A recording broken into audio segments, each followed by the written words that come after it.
El Jardín de las Delicias es la obra más emblemática y enigmática de El Bosco, pintor flamenco. Se trata de un tríptico pintado al óleo sobre madera de roble, elaborado entre el 1900 1490 o 1500. No hay un año muy exacto. Cuando permanece cerrado, contemplamos dos paneles que se podría ver representa el tercer día de la creación. En ese momento se lo voy a mostrar. Así se ve la pintura cerrada. Al abrirlo hay tres paneles, como puede ver en la parte de atrás, interiores que representan el paraíso, la vida terrenal, es decir, el jardín de las delicias, y el infierno. Su manera de representar estos temas ha sido objeto de toda clase de controversias, como cuál será el propósito de esta obra, para qué fue destinada o qué misterios ocultan detrás de esta pieza. Bueno, descripción del tríptico cerrado. Cuando el tríptico está cerrado podemos ver la representación del tercer día de la creación en grisáceo. Técnica pintórica en la que se usa un solo color para evocar los volúmenes propios del relieve. Según el relato de Génesis, referencia fundamental en tiempos de El Bosco, Dios creó la vegetación sobre la tierra el tercer día. El pintor representa pues la tierra colmada de vegetación. Junto a esto, El Bosco parece imaginar el mundo tal como en su época se concebía, una tierra plana, rodeada de una masa de agua. Pero, extrañamente, El Bosco envuelve la tierra en una tipo de esfera de cristal, prefigurando la imagen del mundo redondo, como puede verlo acá. Se ve la tierra plana rodeada de agua, pero sigue siendo una esfera. Dios observa desde lo alto en la esquina superior izquierda, en un momento que parece ser más bien el amanecer del cuarto día. Ese Dios creador lleva una corona y un libro abierto en sus manos, las escrituras que pronto se harán vida.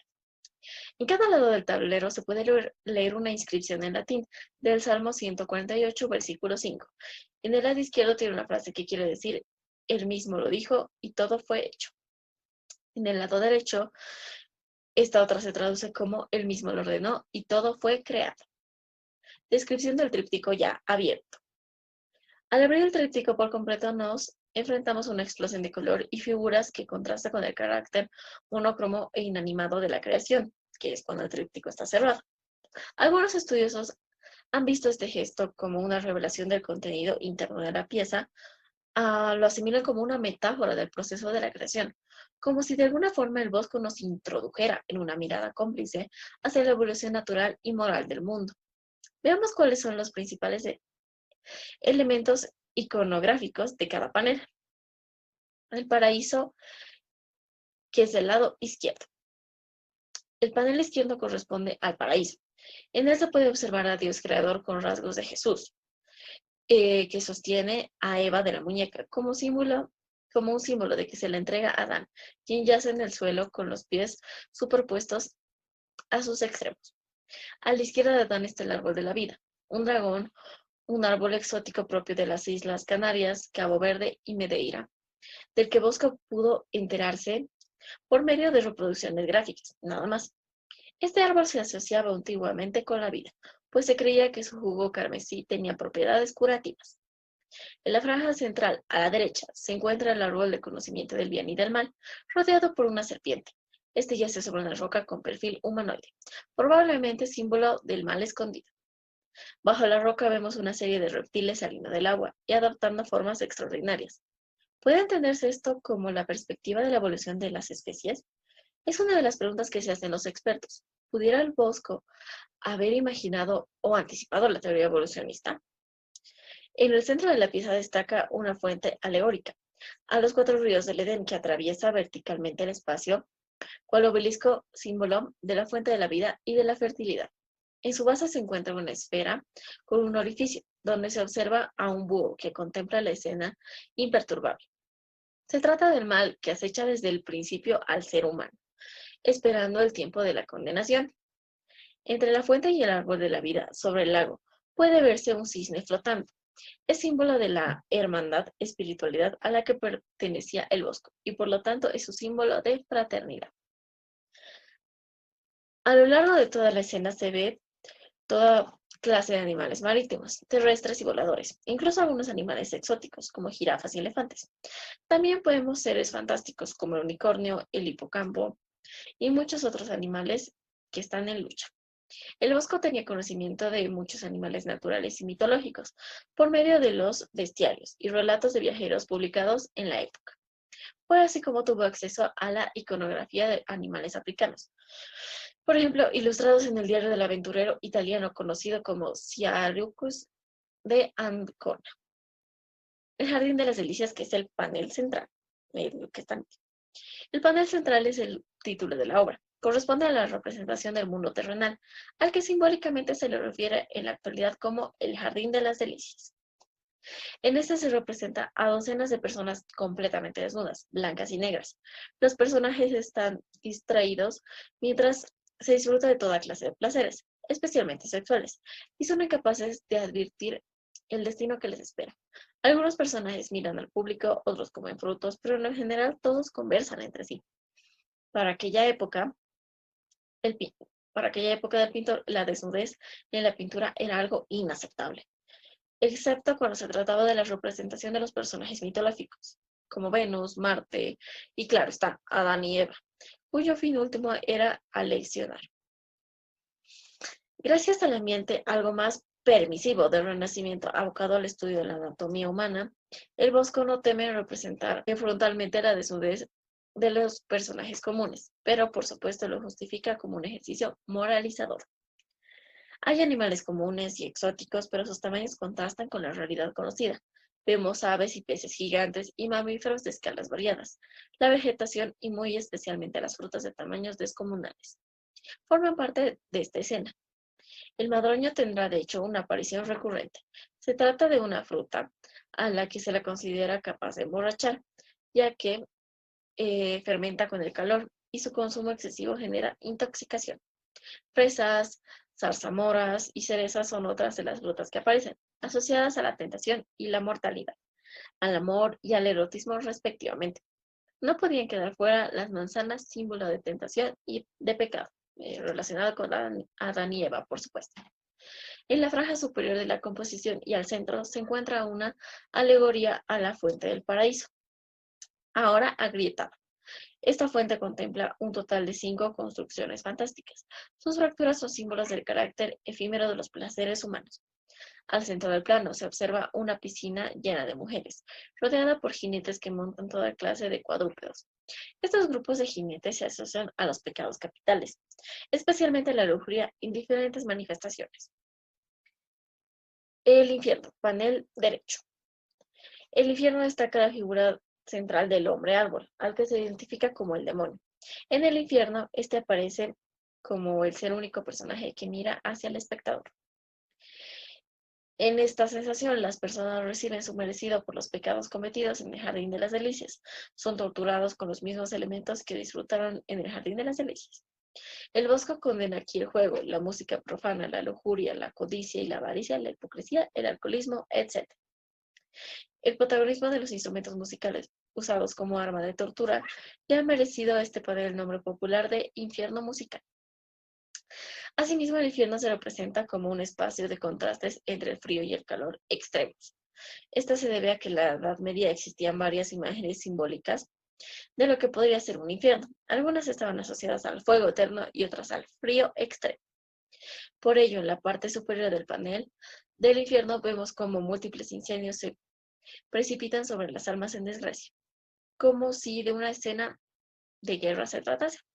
Justo debajo del hombre árbol vemos una escena de frío extremo, un lago congelado sobre el que danzan los patinadores, y uno de ellos cae en el agua invernal y lucha por salir. Análisis de la obra, una obra entre la imaginación y la fantasía. En un grabado de Cornelius Cort con el retrato del Bosco, publicado en 1572, puede leerse un epigrama de Dominicus Lapsonius, cuya traducción aproximada sería la siguiente. ¿Qué ven, Jeronius Bosch, tus ojos atónitos? ¿Por qué esa palidez en el rostro? ¿Acaso has visto aparecer los fantasmas de Lemuria o los espectros voladores de Erebo? Se diría que ante ti se han descubierto las puertas del Ávaro Plutón y las moradas del Tártano, al ver cómo tu diestra mano ha pintado también todos los secretos del Averno. Con estas palabras, Lapsonius anuncia el asombro con el cual admira la obra de El Bosco, en la que los subterfugios de la imaginación sobrepasan las cánones de la representación de su tiempo. ¿Acaso el Bosco fue el primero en imaginar tales figuras fantásticas? ¿Acaso su obra es el resultado de un pensamiento único? ¿Alguien o algunos compartirían con él tales preocupaciones? ¿Qué pretendía el Bosco con esta obra? Ciertamente lo primero que salta a la vista cuando vemos este tríptico es su carácter imaginativo y moral, expresado a través de elementos como la sátira y la burla. El Bosco usa, además, múltiples elementos fantásticos, a los que podríamos llamar surrealistas, pues parecen sacados de sueños y pesadillas. Si pensamos en la gran pintura del Renacimiento a la cual estamos acostumbrados, dulces ángeles, santos, dioses del Olimpo, retratos de élite y pinturas históricas, ese tipo de representación llama mucho la atención. ¿Era acaso el Bosco el único capaz de imaginar semejantes figuras? Si bien la pintura de Caballete y los grandes frescos del Renacimiento estaban comprometidos con una estética naturalista que, aunque alegórica, no era fantástica, los elementos maravillosos del Bosco no serían del todo extraños a la imaginación de los siglos XV y el siglo XVI.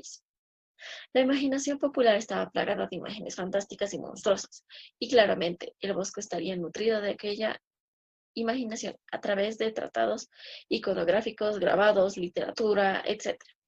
Muchas de las imágenes fantásticas vendrían de coplas, refranes populares y parábolas. Entonces, ¿qué residía la originalidad o importancia del Bosco?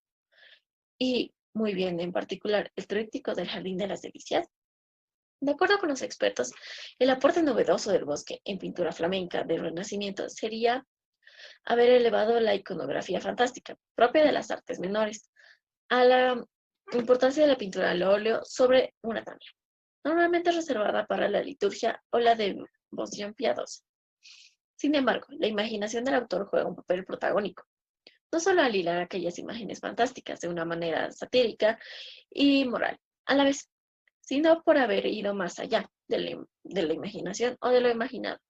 En efecto, el Bosco siente o sentía las bases de elementos creativos que pueden considerarse en cierto modo surrealistas. Por ello, al tiempo se enmarca en la tradición. El Bosco también la trasciende para crear un estilo único. Su impacto fue tal que ejerció una importante influencia en los pintores venideros como Peter Bruegel el Viejo. La composición, tradición y particularidad. En esta pieza el pintor rompería también con el principio renacentista, que focaliza la atención en la mirada en un punto protagónico de la escena. El tríptico ciertamente, las escenas representan un punto de fuga central que hace confluir cada una de las partes en torno a un eje plasmáticamente equilibrado. Sin embargo, aunque es evidente la organización espacial en funciones verticales y horizontales, no es clara la jerarquía de los diferentes elementos representados, ya que parece que todo tiene una misma importancia. Junto a ella observamos la rareza de las formas geométricas, muy especialmente notadas las construcciones múltiples, escenas concatenadas, pero autónomas a la vez, que cuanto a los paneles del mundo terrenal y del infierno conforman un ambiente coral del estruendo plácido y sufriente respectivamente. En el panel central, cada una de estas escenas está conformada por un grupo de personas que viven su propio universo o en su propio mundo. Ellas sostienen entre sí una conversación, aunque las pocas figuras miran eventualmente al público. ¿Quieren acaso integrarlo a la conversación? Detalle. Bueno, para un propósito o una función del tríptico, ¿es una pieza de conservación? Cuando se celebró el quinto centenario del tríptico en el Museo del Prado, se realizó una exposición que contó la colaboración de Ryder Falkenborg, experto en la materia. Este aprovechó la ocasión para exponer su tesis sobre el tríptico del Jardín de las Delicias. Para él, este tríptico es una pieza de conversación.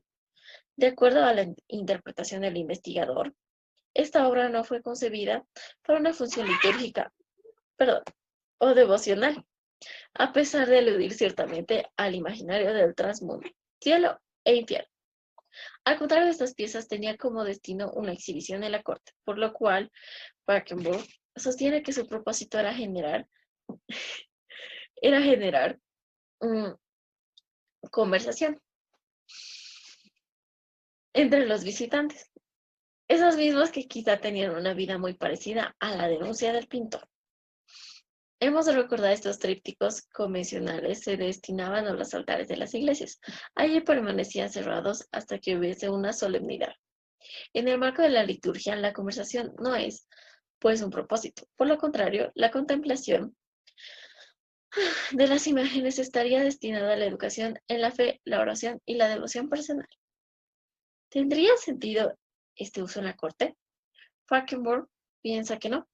La exposición de este tríptico en una sala de la corte no podía menos que tener como propósito la conversación, ante el maravilloso efecto que surge cuando se abren los paneles exteriores.